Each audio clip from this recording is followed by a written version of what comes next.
Durante a sessão de leitura de relatórios da CPMI do dia 8 de janeiro, foram apresentados 2 relatórios em separado para responder ao relatório da relatora governista Elisiane Gama.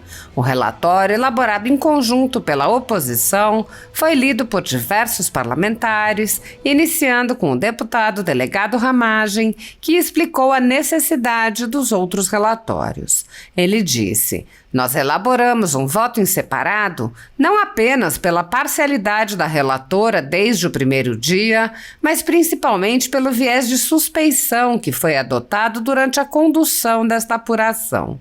Uma investigação se inicia pela análise dos fatos, depois se busca a existência ou não de crimes, para ao final se apontar quem são os autores de crimes. A relatora não fez nada disso. Ela elegeu culpados, o presidente Jair Messias Bolsonaro e quem estava à sua volta, para iniciar investigações aleatórias e nexos impossíveis, tudo com o objetivo de criar fato político, desvirtuar e esconder o que realmente aconteceu no 8 de janeiro.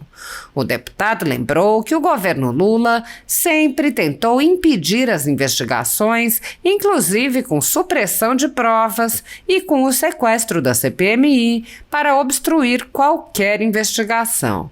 Ramagem foi interrompido ao questionar a extrema-esquerda brasileira, mostrando que seus representantes acusam levianamente opositores de crimes graves, mas não reconhecem os graves crimes perpetrados por seus aliados. Após um breve bate-boca, o deputado expôs: está sendo colocado no parlamento a mesma estratégia de calar a voz do povo. Eu estou relatando porque eu não posso ler toda uma introdução histórica, como nós colocamos, então eu tenho que relatar a todos aqui a nossa apresentação. Isso é um resumo. O que nós estamos vivendo, com toda certeza, é um autoritarismo com um viés subhumano, ilusório, mentiroso de defesa da democracia. Então, o nosso relatório traz aqui a verdade. É um voto em separado, que é a verdade, através de fatos, fundamentos e provas." O deputado apresentou os temas tratados no relatório da oposição, a maioria dos quais foi solenemente ignorada no relatório da senadora governista Elisiane Gama.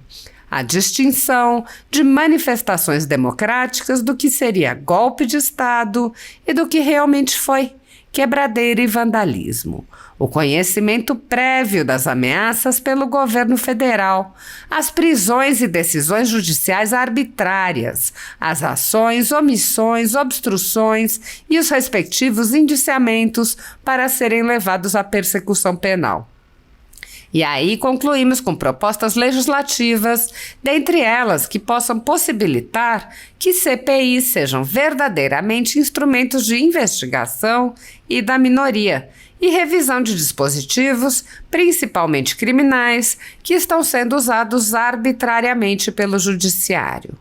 O deputado André Fernandes, que mesmo sendo autor do requerimento da CPMI, quase foi expulso da comissão, lembrou as dificuldades criadas para a instalação da comissão e também a ação do governo após a instalação.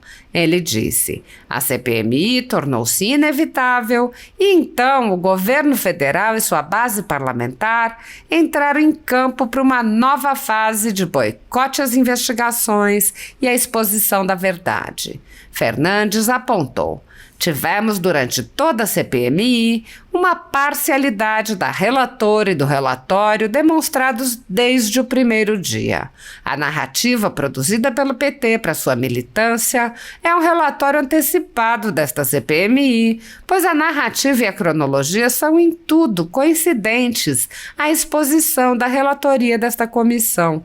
Tudo evidencia, portanto, que o relatório desta CPMI já estava pronto desde antes dela se iniciar. O deputado lembrou ainda que a relatora promoveu devassas na vida de opositores do governo, mesmo sem qualquer indício de participação em crimes, enquanto blindava agentes do governo Lula como o general G. Dias.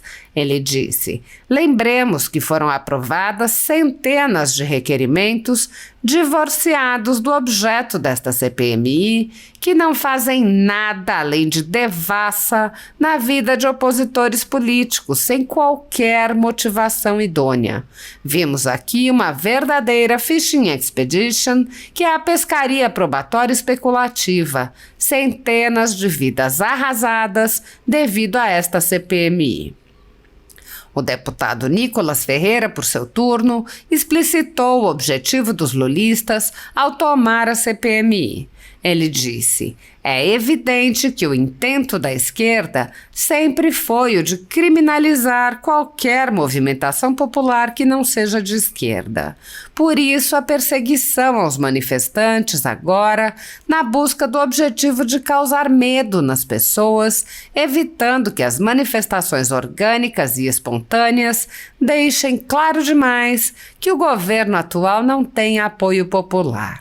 Nicolas Ferreira lembrou que os lulistas se recusaram a ouvir as pessoas que foram presas injustamente e estão sendo condenadas sem sequer acesso ao devido processo legal. Ele mencionou: depoimentos nesta CPMI, na CPI do Distrito Federal, demonstram cabalmente que havia grupos distintos durante os atos do dia 8 de janeiro e uma reduzida minoria foi responsável pela depredação, enquanto a maioria esmagadora ou ficava sem reação, ou fugia de bombas de efeito moral e balas de borracha, ou se ajoelhava e orava. Foi trazida em audiência pública realizada na Comissão de Segurança da Câmara uma mulher de 37 anos, cujas imagens mostram que apenas permaneceu no interior do Congresso Nacional, sentada, ajoelhada ou deitada, sem nada depredar. Tudo filmado.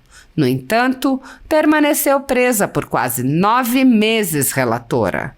Embora perfeitamente possível a individualização da conduta e a punição pelos crimes que realmente ocorreram, o dano ao patrimônio público, optou-se por simplesmente aderir à falaciosa narrativa de crime multitudinário e sem rosto, desprezando-se as inúmeras provas no sentido de uma esmagadora maioria pacífica que nada depredou e sequer anuiu com a depredação.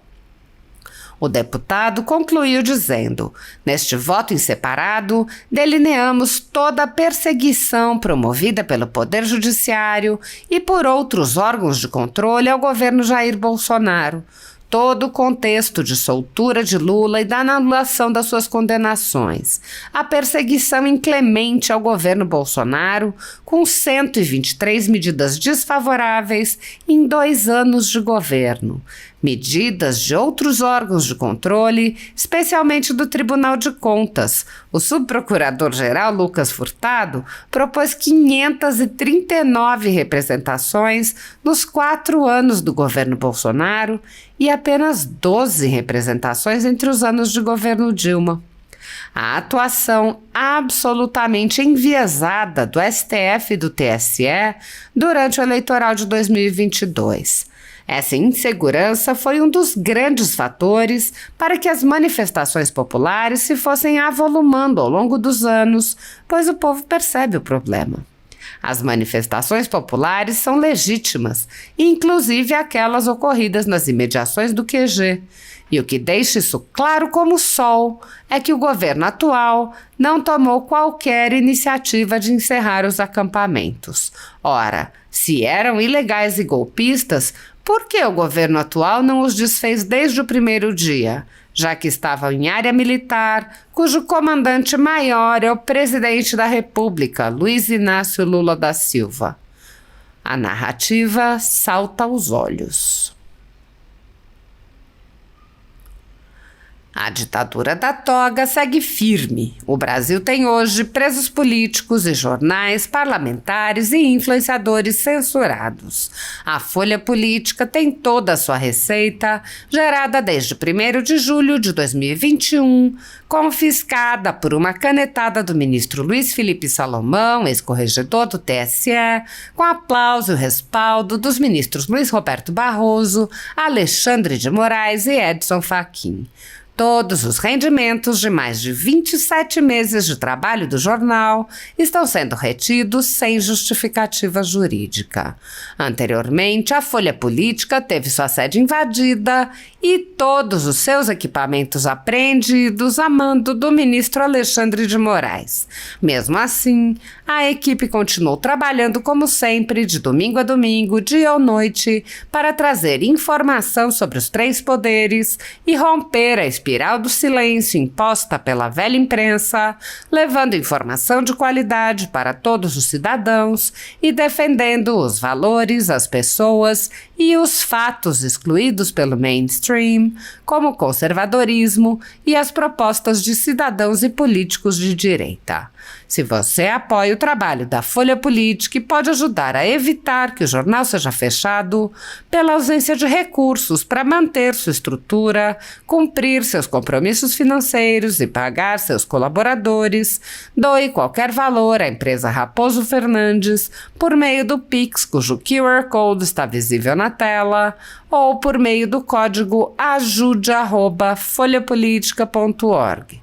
Caso não utilize Pix, há a opção de transferência bancária para a conta da empresa Raposo Fernandes, disponível na descrição deste vídeo e no comentário fixado no topo.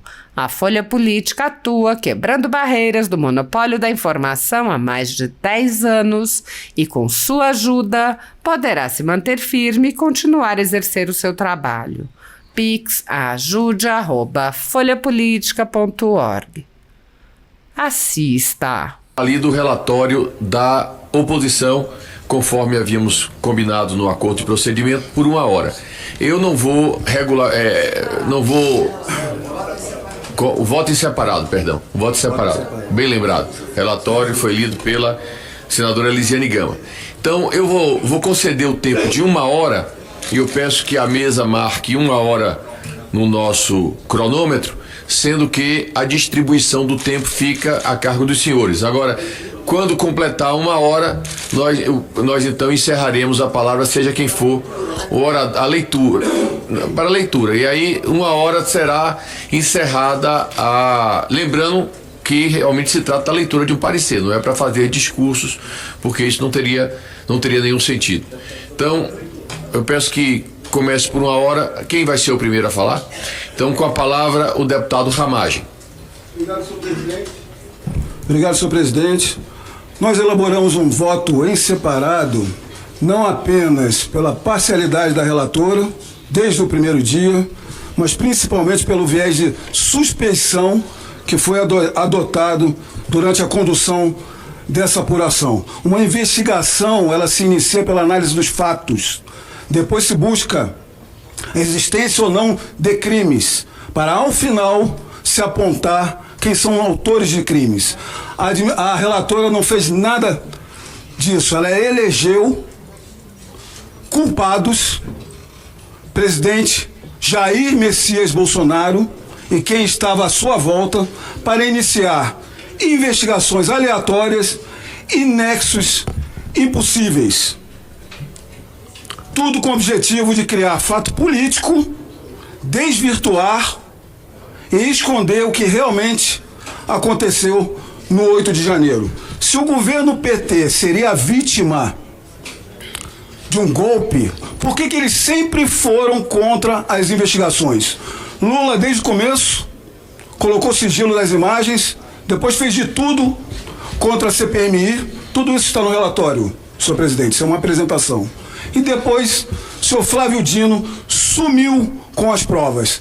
Todos eles tiveram conhecimento prévio das ameaças que aconteceriam aqui de invasão e quebradeira. Deixaram míseros 1000 vândalos entrar e quebrar tudo e não fizeram nada. essa CPMI também não adentrou na questão importante que nós queríamos de individualizar as condutas desses vândalos para responsabilizá-los no local mais importante da República, onde há câmeras por todos os lados. A CPMI fez igual à Justiça, juntou vândalos no mesmo bolo que manifestantes que não quebraram nada. Tudo para incriminar a direita. Em janeiro, senhor presidente, eles chegaram a chamar os brasileiros cidadãos de só por serem de oposição. Agora, do Ramais, eles não conseguiam chamar. Ninguém interrompeu a relatora. São essas, tá tudo no relatório. Ele tá fazendo a introdução, rapaz. Deputado Ramagem, veja bem, deputado Ramagem, eu vou fazer aqui um alerta a Vossa Excelência e a todos os outros que vão falar. Estamos fazendo aqui um acordo de procedimento que eu estou me responsabilizando por esse acordo. A rigor, Vossas Excelências não teriam direito a esse tempo que a mesa está em acordo com a maioria concedendo. A relatora, ela fez a leitura de um parecer. Não dá para que, ao invés do relatório, cada um dos deputados da oposição faça um discurso colocando as palavras que não constam no parecer, no voto separado que Vossas Excelências estão protocolando. A gente está no momento em que estamos tratando de leitura de parecer. Amanhã, a partir das 9 horas, teremos o debate, cada um terá 10 minutos e faz o discurso que desejar. Mas o acordo que nós fizemos não foi no sentido de que cada um faz um discurso para completar 1 hora. Eu peço a compreensão de Vossa Excelência, sei que Vossa Excelência é um deputado que cumpre acordo, que tem bom senso. Eu peço a Vossa Excelência que, sobretudo, Vossa Excelência, eu preciso, mais do que nunca, do seu exemplo para conduzir os seus colegas. Deixe-me esclarecer. Essa é a forma que nós adotamos no voto em separado e consta do voto em separado para demonstrar que tudo foi feito para calar a direita brasileira. A voz do povo brasileiro está no voto. E eu vou elencar ao final dos meus 5 minutos, informar como é o sumário para os colegas adentrarem. O que nós estamos querendo demonstrar aqui é que se chegou ao poder uma pessoa conhecida pela sua catástrofe de gestão, de compadrios e de ineficiência, que lógico que teriam que calar a população, como fizeram através do 8 de janeiro.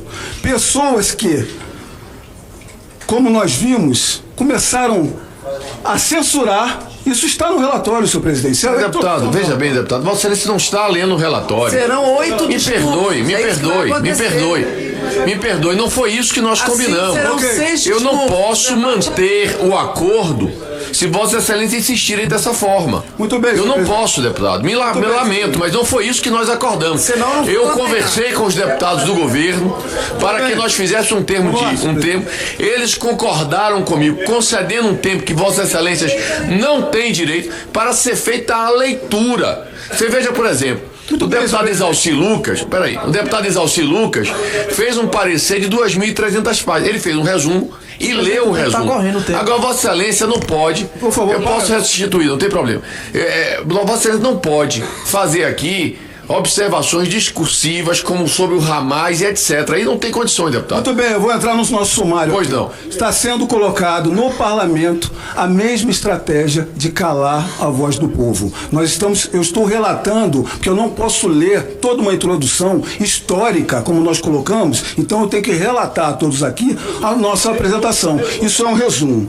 O que nós estamos vivendo, com toda certeza, é um autoritarismo com viés sob um manto ilusório, mentiroso de defesa da democracia. Então, o nosso relatório traz aqui a verdade, é um voto em separado, que é a verdade, através de fatos, fundamentos e de provas.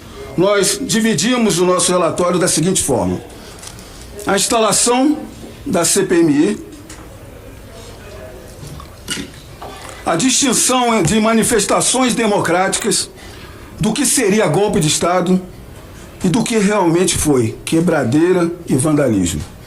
O conhecimento prévio das ameaças pelo governo federal, as prisões e decisões judiciais arbitrárias, as ações, omissões, obstruções e os respectivos indiciamentos para serem levados à persecução penal. E aí concluímos com propostas legislativas, dentre elas, que possam possibilitar que CPIs sejam verdadeiramente instrumentos de investigação e da minoria. E revisão de dispositivos, principalmente criminais, que estão sendo utilizados arbitrariamente pelo Judiciário. Eu passo agora ao próximo tópico, ao deputado André Fernandes. Obrigado, senhor presidente. Parabéns, deputado Romagem. O pedido de instalação dessa CPMI foi assinado pelo número final de 246 deputados federais e 40 senadores, como consta na página da CPMI. Mas desde muito antes já havia o número necessário de assinaturas, o que gerava a necessidade imediata da instalação nos termos do artigo 58, parágrafo 3º da Constituição Federal e da jurisprudência consolidada no STF. CPMI é um instrumento da minoria, que não se submete a um juízo discricionário, seja do presidente da Casa Legislativa, seja do plenário da própria Casa Legislativa. Direito do Parlamento de fiscalizar ações e omissões do governo federal, sem que o mesmo governo obste essa fiscalização. O STF, na CPI da pandemia, deixou claro que a criação de comissões parlamentares de inquérito é prerrogativa político-jurídica das minorias parlamentares, a quem a Constituição assegura os instrumentos necessários ao exercício do direito de oposição e à fiscalização dos poderes constituídos, como consta no Mandato de Segurança 37760-DF. Mas a mesa do Senado Federal, mesmo assim, se opôs a dar cumprimento à instalação da CPMI, o que só mudou após o vazamento das imagens pela CNN. A CPMI tornou-se inevitável, e então o governo federal e sua base parlamentar entraram em campo para uma nova fase de boicote às investigações e à exposição da verdade. Tivemos uma interpretação excêntrica da mesa da Câmara, gerando a perda da vaca da minoria, especificamente do Partido Novo, o que retirou desta CPMI o deputado Marcel Van Hatten. A CPMI foi formada com 38 membros que não assinaram o requerimento da instalação da CPMI. Isso mesmo, de 64, 38 sequer assinaram. A mesa desta comissão foi formada integralmente por não signatários, com exceção do senador Magno Malta, que foi colocado como segundo vice-presidente. O plano de trabalho que desvirtuou integralmente o objeto de requerimento de instalação nem entra aqui na questão das ilegalidades e abusos nas prisões. Blinda o governo federal a qualquer custo e usa integralmente narrativa montada pelo PT, mesmo antes da CPMI se iniciar. Prova disso é o site que o próprio PT colocou no ar, descrevendo tudo isso que consta hoje no relatório da senadora Elisiane Gama. Tivemos durante toda a CPMI uma parcialidade da relatora e do relatório demonstrado desde o primeiro dia. A narrativa produzida pelo PT para sua militância é um relatório antecipado desta CPMI, pois a narrativa e a cronologia são em tudo coincidentes à exposição da relatoria dessa comissão. Tudo evidencia, portanto, que o relatório desta CPMI já estava pronto, desde antes dela se iniciar. Das 24 oitivas realizadas ou agendadas aqui nesta CPMI, apenas 3 não contavam com o pedido da relatora e ou da base governista. É isso mesmo. Dos 24, apenas 3 não contavam com o pedido da relatora ou da base governista. 21 da base da relatora, 3 da oposição. Lembremos que foram aprovados centenas de requerimentos divorciados do objeto desta CPMI, que não fazem nada além de devassa na vida de opositores políticos, sem qualquer motivação idônea. Vimos aqui uma verdadeira fishing expedition, o que é a pescaria probatória especulativa. Centenas de vidas arrasadas devido a essa CPMI. Tivemos parcialidade principalmente com G. Dias, que sequer consta no relatório da senadora Elisiane Gama. E frases como a frase de Jair Bolsonaro, que foi usada para incriminá-lo, abre aspas, através do voto você não vai mudar nada nesse país, nada, absolutamente nada, você só vai mudar infelizmente quando nós partimos para uma guerra civil, etc, fecha aspas. Essa frase, usada pela senadora Elisiane Gama para indiciar Jair Bolsonaro, foi dita em uma entrevista em 1999. Para dar continuidade, deputado Nicolas Ferreira. Obrigado, deputado André. É evidente que o intento da esquerda sempre foi o de criminalizar qualquer movimentação popular que não seja de esquerda. Por isso a perseguição aos manifestantes agora, na busca do objetivo de causar medo nas pessoas, evitando que as manifestações orgânicas e espontâneas deixem claros demais que o governo atual não tem apoio popular. Não conseguiram ainda barrar as redes sociais, mas pavimentaram esse caminho de barrar as manifestações nas ruas. O vandalismo ocorrido nos atos de 8 de janeiro é público e notório, e todavia não foi apurado por esta CPMI. Não houve convocação de qualquer pessoa filmada depredando, embora houvesse requerimentos para isso, como por exemplo o homem que derrubou o relógio de Dom João VI, ou até mesmo os que chutaram a porta do Palácio do Planalto, fotografada pelo jornalista da Reuters. A esplanada dos ministérios e os prédios federais são coalhados de câmeras de segurança.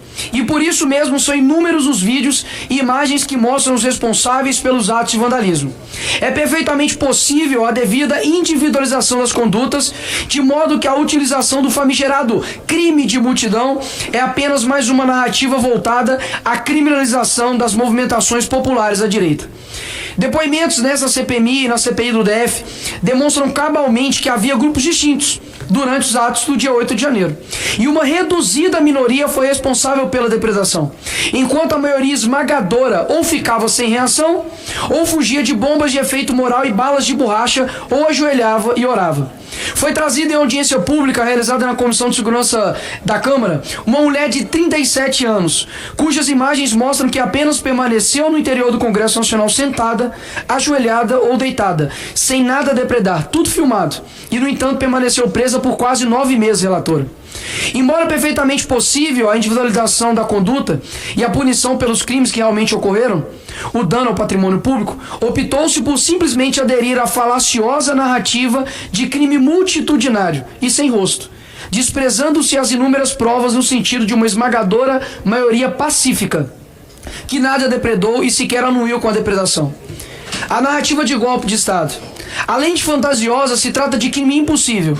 Não se faz golpe de Estado e nem se turba o exercício de poderes constituídos sem armas, sem qualquer apoio vindo da seara dos próprios poderes constituídos.